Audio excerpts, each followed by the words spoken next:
hope you're doing well. My name is Anahita Sen, and I'm a co-facilitator of the M&A Stories YouTube podcast, which is brought to you by Fifth Chrome Business Insights. Welcome to Season 3.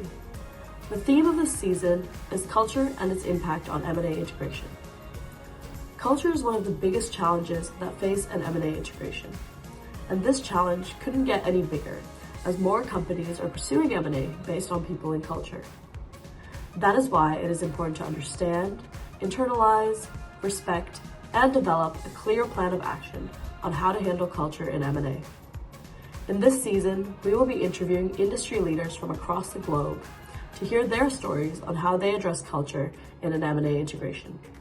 So here we go with today's episode. Welcome to another episode of M&A Stories. And as you know, the theme of this season is culture. Today, we're being joined by one of the industry experts, especially when it comes to HR and culture. Ladies and gentlemen, it gives me a pleasure to welcome Klint Kendrick. Hey, Klint, it's good to see you again. And this time, I believe you are in Australia. Yes, sir. No, I'm glad to be joining you. And yeah, it's here down under for a little bit of holiday and a little bit of fun. Wonderful, wonderful. For our audience, why don't we start with a brief introduction? Fantastic. Well, again, thanks so much for inviting me. Yeah, my name is Klint Kendrick, and I am a pretty experienced HR M&A practitioner. I've worked on an excess of 110 deals. It's probably closer to 125, but I stopped counting at some point. And those have ranged from two-person deals to multiple thousands of people in multiple sectors and segments. I've led practices at a number of Fortune 500 companies. I lead an HR M&A roundtable, and I've also written a couple of books on M&A topics. And it's obviously an area that I'm very, very passionate about, not just because this is what I do for a living now, but I was that acquired employee once, Anirvan, very early in my career. And a couple of times, those went very smoothly. And then a couple of times I chose not to go forward, or they chose not to have me go forward. And that made a huge difference for my family. So it's an area that I'm very passionate about. It's not just the effect on companies, but the effect on employees. Absolutely. And I probably do not know anybody else who's as passionate about you about when it comes to HR in M&A, especially with your HR M&A roundtable and the way people look up to you. So it's good to have you as a guest today. Thank you. Our topic today, as you know, is culture. And I've spoken to various people on this topic, and I'm trying to figure out what exactly is the definition of culture. So what's your definition of culture? Yeah, boy, there are a lot of definitions of culture out there. And I think that as a pragmatist, culture boils down to how we behave, how we act in organizations. So my shorthand for culture is how people get work done in an organization. I've heard a lot of folks say that culture is how things get done, but I think you have to have the people element. It really is about how people get things done. And sometimes we choose to have technology help, or we choose to have processes help. But at the end of the day, what links an organization together, what links a culture together are the people. Right. So when you talk about culture, right, there's also this national culture, there's this department culture, there's culture of the industry. How do all of these pieces fit together? Sure. So, culture is a big question, right? There's so many different layers. And I think that's one of the reasons we have a challenge getting our arms around it in the M&A context. We've got national culture in most countries. There are different regional cultures. Even inside the same firm, you can have what I call microcultures. And there's often a difference in the microculture at the executive level and the microculture at the working level. And so in order for us to really avoid having culture become this thing that's too big to take on, we really have to dig into it and look at it as really how people are getting things done in the organization. How are they getting the key and critical work that's required for that organization to run, for that deal to have value extracted? That's where we have to focus. Sometimes in the past, when culture was not as much of a hot topic, or with leaders who see culture as sort of the fluffy bunnies, rainbows, and unicorns type of business concept, I'll actually change the words and refer to it as operational readiness. And If you think about it that way, right? How we operate is going to vary from place to place or from group to group. How your warehouse operates is going to look different than how your back office operates. But we've got to bring it down to what's critical in the business, whether that's a national overlay or a regional overlay or a workforce overlay. Right. Why is it such a big deal when it comes to M&A and especially integration? Yeah. Well, so I think there's a few things, Arvon. It's really difficult for us to quantify culture. I've seen a lot of great assessments out there that are really trying to get at that question, but I don't know that we will ever get to a point where culture becomes, 10 line items on a spreadsheet Right. to really do a proper look at it. So it's really easy for us to ignore culture as we dig into some of the other important things that we need to do an acquisition. Does it make financial sense? Being usually the big question that we want to ask. And unfortunately, because we ignore culture, we ignore how things get done in the organization, how people work to achieve the mission of the company, we end up with a lot of surprises. The way that I look at it is a lot like buying a home, right? Buying a company is a lot like buying a house. And if I don't do a very thorough home inspection, then I can get surprised. I purchased a home in the Seattle area many years ago, and the electrical work had been done very poorly and actually created a fire hazard. And that's Wow. because my home inspector didn't crawl up into the attic and look around. Most home inspectors don't. Sure. And I think about that example when I think about us doing cultural diligence work is, we're not going to be able to get everywhere and look at everything.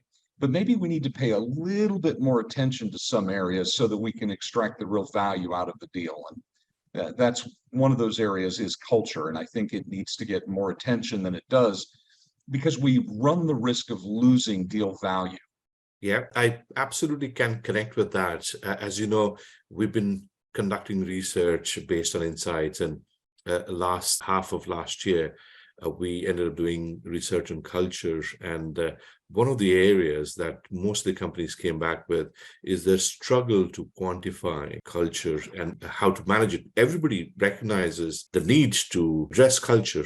Everybody recognizes that there is culture that plays a role, but the how of doing it is where they struggle. Continuing on that theme, I know you've written a book on culture, and that's probably one of its kind. Tell me more about your book. Sure. So we took a couple of years really to put together some thoughts around how culture works. I worked with a gentleman named Brendan McElroy who started off as an intern working on this project with me and interviewed a bunch of HR M&A practitioners and some integration leads, and then did some validation work afterwards. And Everyone, what we really found as we were talking to folks is that culture is a big problem, right? It's Right. Not just the deal effects of doing culture well versus dealing poorly, but I mean the size of what does culture mean? It's too much for most organizations to wrap their arms around. Right. So in the spirit of really drilling into what are those key things that'll make a difference in integration, we came up with 5 key drivers of culture clash. And then in the book, we talk about how you do some diligence to identify those areas, as well as some idiosyncratic things that come up in every deal and some ways to poke at what are the other cultural pitfalls that we might find out about as we work on this deal. And then there's a roadmap for folks that have never done this kind of thing before. There are some sort of a menu of different options for everything from employee listening to change management, and a roadmap for folks that are working on their first 100 days. And I Right. recognize not everybody's going to be able to do everything in there. Sure. But there's some ideas and some things that you can pull out and go, oh, I think this will make a difference on this particular deal. Right, right. And I've been reading your book. I say reading because I haven't finished it yet, but I've gone through your 5 drivers where the culture clashes. And I would say that's now my favorite part of the book. These 5 key drivers that completely resonate with me. I think I've mentioned that I'm also close to getting my culture book finished. And it's good to see that there's resonance with what you've been talking about and the things that we found. For our listeners and viewers, why don't we unpack this part of the chapter? Not other chapters, let them go and buy the book and read for themselves, but this part of it, the elements of 5 cultural clashes. What are those? Sure thing. So I'll list them off and then we can go back and talk about any of them that seem particularly relevant today. Sure. These are not necessarily in order, but these are our top 5 lists. So the very first one that we came up with is decision making. So Right. how do decisions get made? Who has the power to choose what happens at different points in the organization? Is there going to be debate or discussion, or is it whoever makes the decision at the top gets to decide? What are the levels of risk tolerance? Are we bringing data to the decisions more than emotion to the decisions? And Hmm. I should say before we go on too much, there aren't really right or wrong answers. Now, I personally have preferences about how I work, but my preferences aren't everybody's preferences. And so we're not making any kind of judgment about how organizations operate. We're simply calling out that there will be differences, and being aware of those differences can make a difference in the level of cultural integration and really the quality of it, so that that deal value can be driven faster because the organization will stabilize sooner. Correct. So the next one after that is team collaboration. And so when I think about collaboration, I look at whether roles and responsibilities are clearly defined, or if people shift around a lot and wear a lot of different hats in the organization. Do they value deep knowledge versus specialization? Are there structured opportunities for employees to bond? You'll see in some organizations, they'll do a frequent lunch, for example. Other organizations will do an annual picnic. And the Right. difference between meeting once a week and once a year, well, that talks to how your teams collaborate. How much trust is there? How is conflict handled? And how are resources allocated? So we really want to look at how these teams work together to get things done. The Right. third area is operational expectations, and it means different things, right? Correct. So the way I think about it is you get some leaders that operationally, they want the old slow and steady wins the race. Other leaders are like, hey, if you're going to make an omelet, you got to break a few eggs. Correct. So those are two different ways of operating. And if you've got a leader who's a break a few eggs guy that's been acquired by somebody who's a slow and steady wins the race type of personality, they're probably going to need to come to how they really want to work together. Right. Communication styles, this is one that almost always comes up when we talk. And I think you actually said that culture tends to be about more than just how we communicate and how we do that work together. Whether or not the leaders openly share their decision making, or if they're only going to provide outcomes, whether they prefer formal messaging or informal vehicles like Slack or the water cooler conversation. What's the level of focus on the customers versus the organization? Is more communication going out than coming in? Are they fairly well balanced? And then how important are interpersonal communication skills? And I Right. call this the sort of talented jerk paradox, where some organizations will tell you communication is really important, and then they'll put somebody who's really talented and just not that great with people in charge, and Right. that creates an interesting communication culture in that group. I love that example because I've seen it so many times, especially with mid-sized companies. People make an assumption that if you're good at corporate communication, that would place you by default to be a good communications person for a transformation. There are two different Right. views, but corporate communication and transformation communication may not necessarily work for the same person. That's a really good one. They are different skills.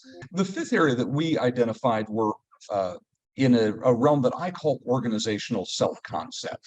And so these can be things like, what's the purpose of the organization and how well do people align with it?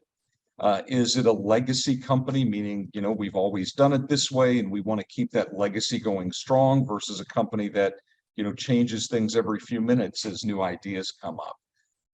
Who's responsible for growing and developing people? What's the level of diversity, equity, and inclusion, or other ESG initiatives between the two companies? So all of these go into how the company sees itself. And an example that I use for this is the number of companies that I've seen their mission statements, and they all have something like "have fun" in the Right. mission statement or as one of their values. Yeah. And the example that I always use, my brother is, my baby brother is this really fit guy. He was in the Army for 20 some years. His idea of having fun is strapping everything that he needs to live for a week and a half on his back, walking into the woods and hoping he doesn't die. Right. And that is his idea of fun. That is not my idea of fun. My Right. idea of fun has a little bit more to do with sitting around with a bunch of my friends, with just having a good time, throwing a party at the house, doing a barbecue, so we have very different ways of having fun, and understanding how that really works between two organizations when any of their value statements are made. It can be really critical to understanding how that organization really sees itself and how we're going to end up breaking that organization when we force it to see itself differently. Right. And the last one, which is the organizational self concept. I think it's so important because this reminds me, a few years back, I was advising a company on their integration, and I was looking at the statement and the mission statement, and employee centricity, customer centricity, fun place, all of the standard feel good statements were all there. And I'm like, how do you prioritize? Because literally, if you're running a business, the main reason why you're running a business is because you've got something of value to offer to somebody else, right? The client who wants that value, and you get money in exchange, right? So that's your revenue. The very purpose of a business is to offer that value and make revenue in return. Employee centricity probably comes to be second or third or whatever it is, right? But it cannot just be employee centric, because then the purpose of the business gets lost. Now, what I'm not saying is employees are not important or culture is not important. What I'm saying is that the cultural importance or the people importance will make sense when it's aligned to the ultimate objectives of the business. Right? Absolutely. Yeah. And another example I would share is over the last few years, especially during the COVID time, this was all about wellness and about well-being and mental health and balancing work-life balance, etc., etc. Come out of the COVID, the first couple of months of 2023, so many redundancies, so many layoffs, right? What happened to all those well-meaning, well-intended, well-being initiatives? You're saying, oh, by the way, we care about you as employees, and guess what? When tough time comes, it's like, oh, what? I have to make decisions, and all of this well-being goes out of the window. So Yeah. I get that. Yeah.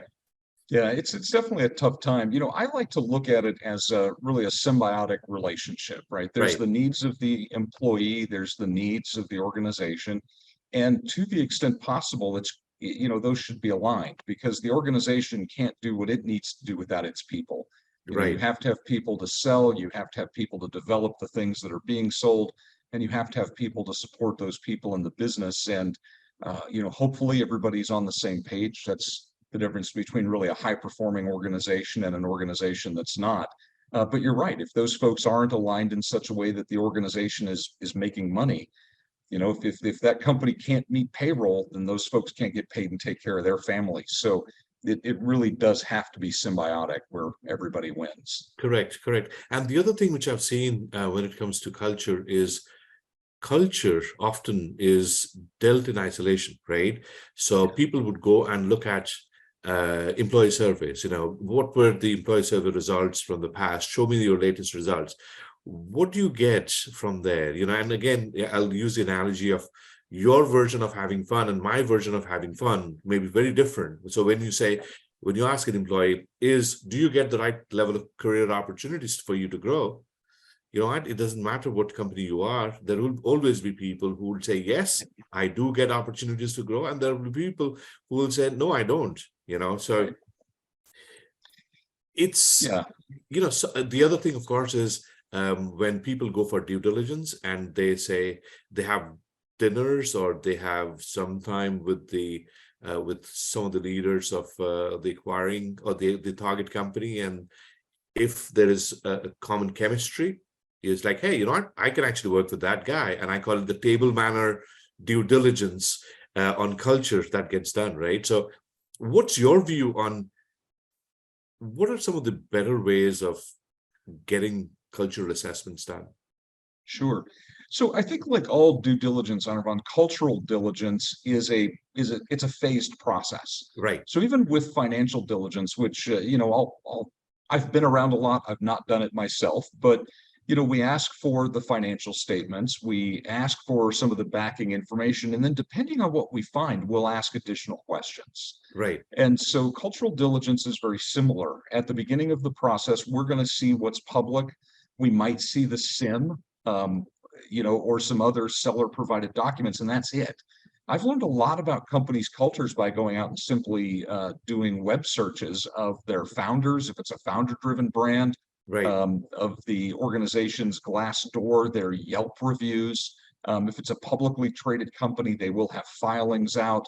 A lot of organizations will have press releases. So there's a lot of public information out there that we can look at it first, and I think that's helpful. Then once the deal's announced and we can start getting access to the employees, we can ask that next level down. So, it's this funnel where we start with the public information. We can ask some questions of the seller, recognizing, to your point, that we're talking with people differently situated in the organization than probably the employees who are going to be doing the work that drives a lot of the day-to-day value in the organization. And then finally, we can get into individual employee level feedback, whether that's through focus groups or through surveys. So, I think it's important to understand that that's a lot of why we get the culture wonky at the beginning, is that we're only doing a really broad stroke. Right. Anirvan, one thing that I'll add to that is there are three ways that I do think we should look at culture as we're going through the diligence. We should look at it from the point of view of synergies. So what are we doing in the deal with our synergy targets? And, one example from my career is we had a firm that was doing really well when we purchased them. The deal sponsor wanted only the technicians in this particular deal, Right. and wanted to fire everybody else. And I warned him, hey, we did some cultural assessment. That may not be the best way to handle this group. Let's try to redeploy some of their back office and salespeople so that this culture, which is this all for one for all, everybody ate lunch together in the lunchroom every day. There was really no division between the technicians and the product development folks and the marketing team. It was all one big group. But we went in and we against what the cultural assessment would say we should do, basically created haves and have-nots. Right. And all of these technicians that sponsor wanted to have on, those synergies he was going to have by being able to bring that talent in, went away because those people quit. They saw how we treated their coworkers and they said, we're out of here. So we really ignored the importance of that synergy, keeping those people on to the deal, by ignoring what was going on with their coworkers.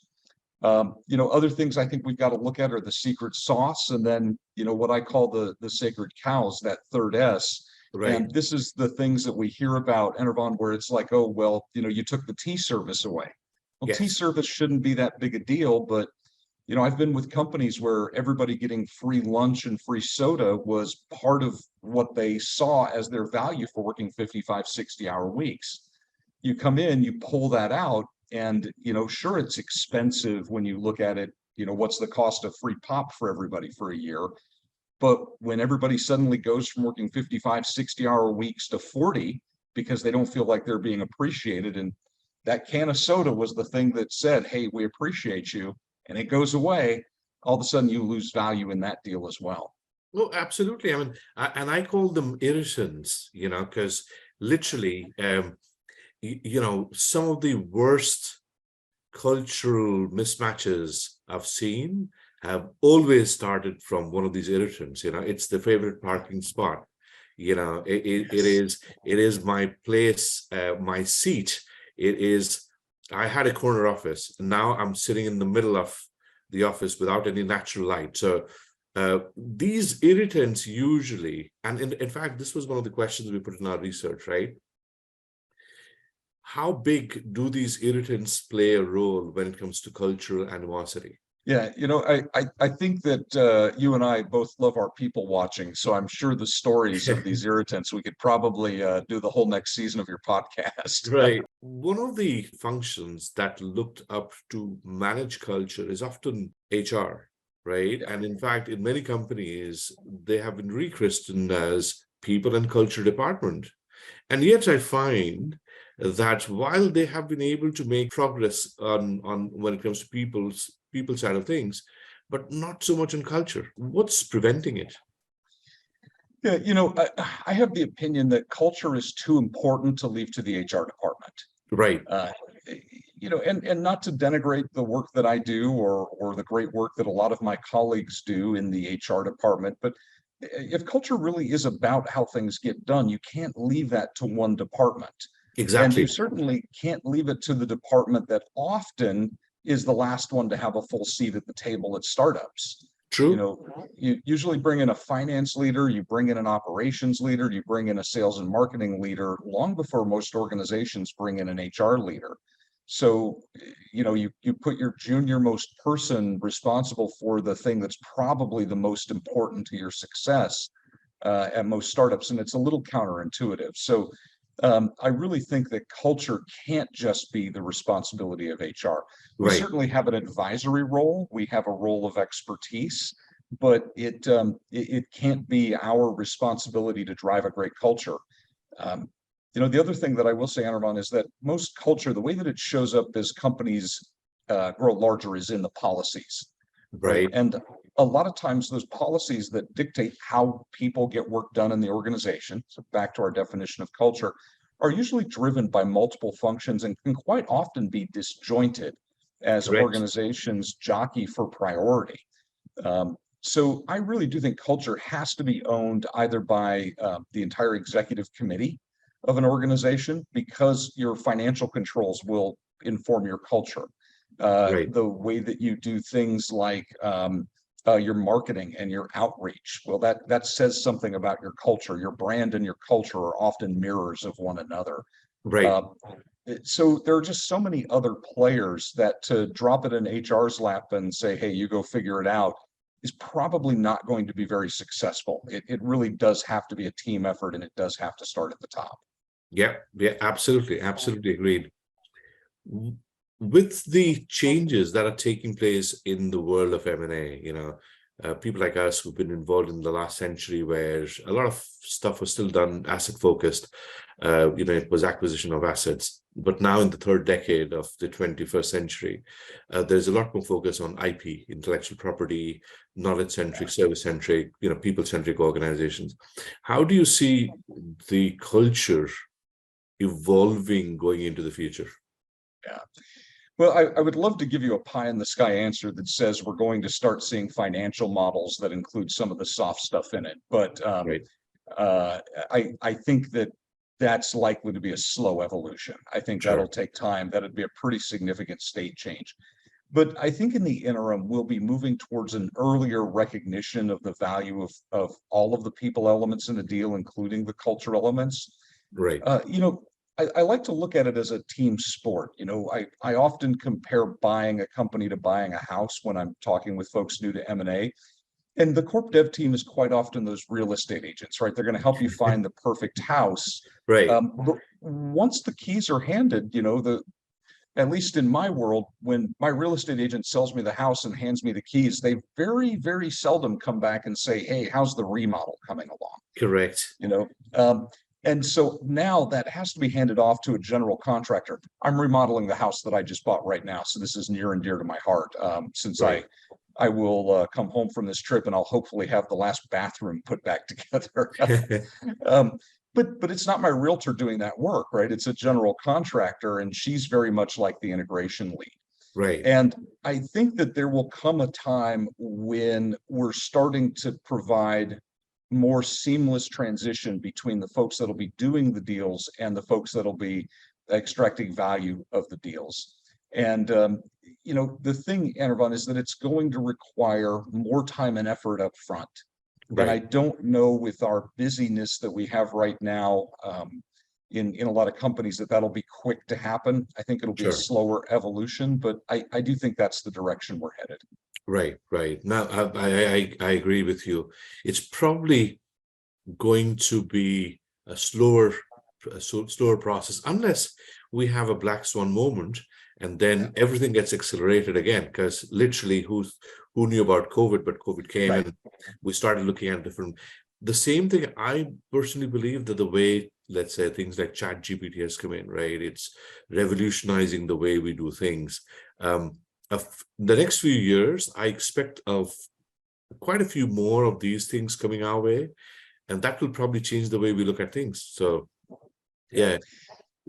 I do hope whatever comes up out there, whether it's using AI, I've seen AI used for culture assessment. It was actually a really fascinating look, or, whether it's starting to use some of it for the integration work. I've seen some really great work done around chat with Right. just things like automating employee FAQs. There's some great work being done in that area. I hope that whatever comes up and whatever exogenous shock is a little more gentle than COVID was. Right. Yeah. But True. True. as we work through that technology, Anirvan, I really think we have the opportunity to say what that's going to look like. To your Yeah. point about the business needs to have a product to sell, Yeah. I really hope that as our deal makers out there look at what does drive value in the deal, we're now seeing it, to your point about the shift to IP, Yeah. we're now seeing a much broader focus than just what's the value of this asset. So I do think it will drive a different way of looking at things. And maybe the AI, at least hopefully, will help accelerate and make some of this more manageable, because I can't go through a whole data room and look at, thousands of pages and draw conclusions. But, Right. hey, if the AI can help us do that and accelerate the importance of looking at people, I'm all for it. Yeah. Yeah. No, absolutely. Absolutely. I probably have a few rapid fire questions if you're up for it. Yes, sir. What is the nastiest thing that you've seen in M&A related to people and culture? Oh my goodness.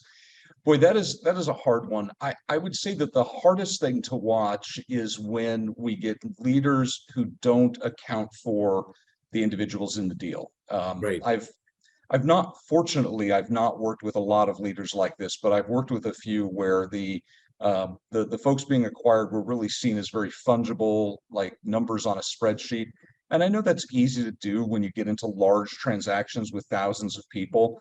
But it is really hard to watch folks who rely on these jobs to feed their families, to take care of the people that they love, being reduced to numbers. And I Right. find that doesn't help with great decision making. So with those leaders, fortunately, we're able to kind of rally and drive a little bit more empathy in the process. But that's probably the hardest thing to watch when it comes to people. Right. What is one of your most memorable things that you saw in an integration? Yeah, absolutely. So at the same time as I was running the transaction I told you about earlier, where we created haves and have-nots with the technicians, I was working on another deal, another tech company, roughly the same size. And the contrast was really quite telling. So where with the deal that I shared about earlier, we had a deal sponsor who, only wanted the technicians, sort of went in like a bull in a china shop, ignoring the advice to mind the culture. On this other deal that we were doing at the same time, we listened to the founder of that organization, brought him Right. along, shared what the upfront integration model was going to look like, and had a multi-year plan. And then that founder could go have those conversations with his team and really act as that transitional leader that we really needed in the deal. And what really struck me about this, Anirvan, is that with that particular deal, that company was distressed. They were having some financial challenges. Sure.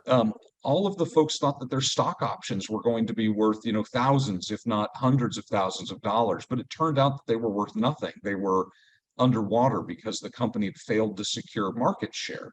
Right. Because of the way that founder went out and very humbly and transparently said, this is what's going on. We're not going to be able to meet payroll in a couple of weeks.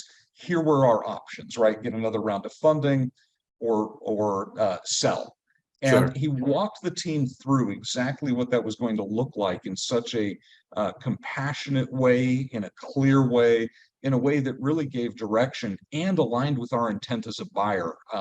I still get chills a little bit thinking about just what a fantastic leader that gentleman was, taking his team through what is a very, very difficult change. The retention was high.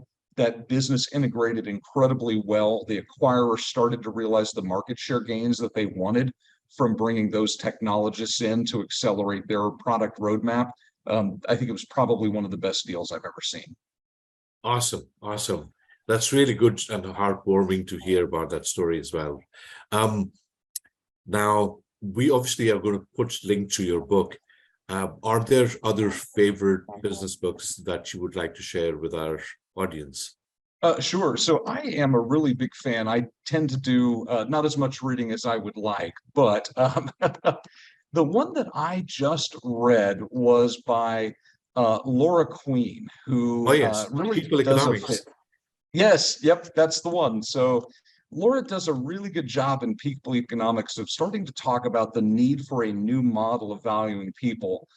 And then there is a book that Laura quotes in her book called it's ROI. I believe it's Return on Individual. Right. The new ROI, Return on Individuals. And I'm about halfway through that one right now. And I'm finding both of those to just be what I call a brain stretcher, right? It's a new way of wrapping my head around something. And I'm hopeful, whether it's their ideas or somebody else's, I'm really hopeful that we start to see the idea of quantifying the value of human capital differently start to Correct. show up.